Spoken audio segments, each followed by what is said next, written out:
పనిచేసి ఒక ప్రైవేటు చిన్న దాంట్లో ఉద్యోగం చేసుకునే తండ్రి తన కొడుకు ఆయన అభిమానాన్ని కుటుంబము 12,000 రూపాయలు 3,000కు ఒక టికెట్ 12,000 రూపాయలు పెట్టి సినిమా థియేటర్కి వెళ్తే థియేటర్లో చనిపోతే చనిపోయిన 11వ రోజు వరకు వీళ్ళు ఎవరు హీరో కానీ ప్రొడ్యూసర్ కానీ ఎవరు కానీ ఆ కుటుంబాన్ని చనిపోయిన కుటుంబాన్ని కానీ హాస్పిటల్లో చావు బతుకుల మధ్యలో ఉన్న పిల్లవాడిని పరామర్శించడానికి కూడా పోలేదు అధ్యక్ష.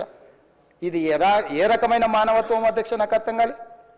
ఇలాంటి మానవత్వం లేకుండా వ్యవహరించిన వాళ్ళను పోలీసులు విధి నిర్వహణలో భాగంగా పోలీస్ స్టేషన్కు తీసుకెళ్తే ఒక ఆయన ట్విట్టర్లో పెడతాడు అడ్డగోలుగా 10 ఏళ్ళు మంత్రి చేసి ఉద్యమాలు చేసినామని చెప్పుకునేటోళ్ళు, ఉద్యమాల సమయంలో సినిమా షూటింగ్లో జరగొద్దని దాడులు చేసిన వ్యక్తులు ఇవాళ అతను భగవత్ స్వరూపుడు, అసలు అతన్ని పోలీసులు ముట్టుకుంటారా?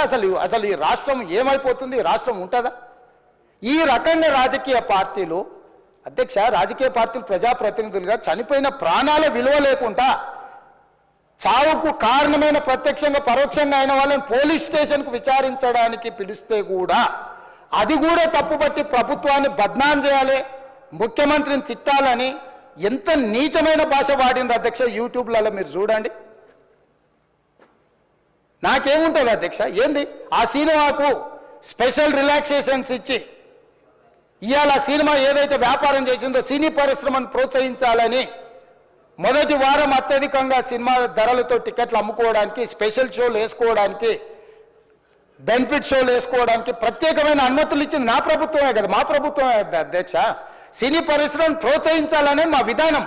ప్రోత్సహించే క్రమంలో తెలంగాణ ప్రజల ప్రాణాలను తీసుకోమనే ప్రాణాలు తీసుకుంటే కూడా వాళ్ళని ఏమనొద్దానంటే మీరు లా చేయండి అధ్యక్ష. మరి స్టేట్కు లా అథారిటీ ఉందో లేదో నాకు తెలియదు కానీ star, film star, super stars or political stars is having some special privilege. If they murdered anyone also we need not to prosecute or otherwise we need not to book any case against these personalities అని మనం మీరు చట్టం చేస్తా అంటే సినీ ప్రముఖులకు కానీ రాజకీయ ప్రముఖులకు కానీ స్టార్లని ఫీల్ అయ్యే వాళ్ళ పట్ల ప్రత్యేకమైన చట్టం ఉంటుంది, వాళ్ళ మీద కేసులు పెట్టొద్దని మీరు ఏమైనా చట్టం చేస్తే ఆ చట్టం అమలు చేస్తాం అధ్యక్ష. ఈ రోజున్న డాక్టర్ బాబాసాహెబ్ అంబేద్కర్ ఇచ్చిన చట్టం ప్రకారము దీనికి కారణమైన వాళ్ళను ప్రత్యక్షంగా పరోక్షంగా కారణమైన వాళ్ళందరి మీద కేసులు కట్టి పోలీసులు విచారణ చేయాల్సిందే, బాధితులను శిక్షించాల్సిందే అధ్యక్ష. సో ఈరోజు ఆ కుటుంబాన్ని ఆదుకోవడానికి ఈరోజు కూడా ఆర్థికపరమైన విషయాల్లో కానీ దీంట్లో కానీ వాళ్ళు ఎవరు పెద్దగా ఆసక్తి, కనీసం సినిమా వాళ్ళు ఒక్కరోజు అతను పొయ్యి వస్తే సినీ ప్రముఖులందరూ అతని ఇంటికి వెళ్ళి అతనికి మొత్తం ఏదో కాళ్ళు చేతులు యాక్సిడెంట్లో పోయినట్టు కన్నీళ్లు గారుస్తారు. ఈ సినీ ప్రముఖులు ఒక్కరైనా హాస్పిటల్కి పోయినరా అధ్యక్ష? నేను సూటిగా తమ ద్వారా సినీ ప్రముఖులను నేను అడుగుతున్నా అధ్యక్ష. తల్లి చనిపోయి 9 సంవత్సరాల పిల్లగాడు బ్రెయిన్ డెడ్ అయ్యి ఆక్సిజన్ అందక 20 రోజుల నుంచి హాస్పిటల్లో కోమాలో ఉంటే ఈ సినీ ప్రముఖులు ఒక్క రోజు కోసం పోలీస్ స్టేషన్ పోయిన ఇంటికాడ క్యూ కట్టి ప్రభుత్వాన్ని తిడుతున్నారు, నన్ను తిడుతున్నారు, అతన్ని పరామర్శిస్తున్నారు. ఏమైంది అధ్యక్ష? అతను కాలు పోయిందా, కన్ను పోయిందా, చేయి పోయిందా, ఏమైనా కిడ్నీలు దెబ్బతిన్నా, ఏమైంది? అతన్ని ఇంతమంది సినీ ప్రముఖులు పరామర్శించారు, కలిసిండ్రు, అభినందించారు. కానీ ఆ పిల్లగాన్ని కనీసం అన్న పరామర్శించడానికి సినీ ప్రముఖులు ముందుకు రాలేదంటే సినిమా ఇండస్ట్రీలో ఉన్న ప్రముఖులు ఏం ఆలోచన చేస్తుండ్రో, ఏం కోరుకుంటుండ్రో నాకైతే తెలియదు. 100% 100% जो भी अकबरुद्दीन ओवैसी साहब ने जो मुद्दा उठाए वो मुद्दा के लिए मैं ये बात कह रहा हूँ, सचमुच बोल रहा हूँ, ये शर्म की बात है. 20 दिन के बाद भी एक दिन के लिए उनको पुलिस स्टेशन को लेकर गए तो हाईकोर्ट भी इमीडिएट अजर्नमेंट मोशन, लंच मोशन ले लिए, उनका बेल भी दे दिए, सब कुछ है. आधी रात को 11-12 बजे अपने लोग बोल रहे थे जेल का दरवाजा खोलो, 12 बजे उनको छोड़ो. अरे भाई कहाँ है प्रोविजन? कहाँ से छोड़ू मैं? कोई मेरा घर का मामला नहीं है. मेरा घर का मामला है तो मेरा गेट निकाल के आने वाले जाने वाले को मैं बोल सकता हूँ. जेल का दरवाजा मेरा हाथ में नहीं है, कानून के हिसाब से चलाने का है मेरे को. रात 12 बजे अरे वो फिल्म स्टार है उसको छोड़ दो. भाई अगला दिन मैं रहे तो ना फिल्म स्टार को छोड़ने के लिए.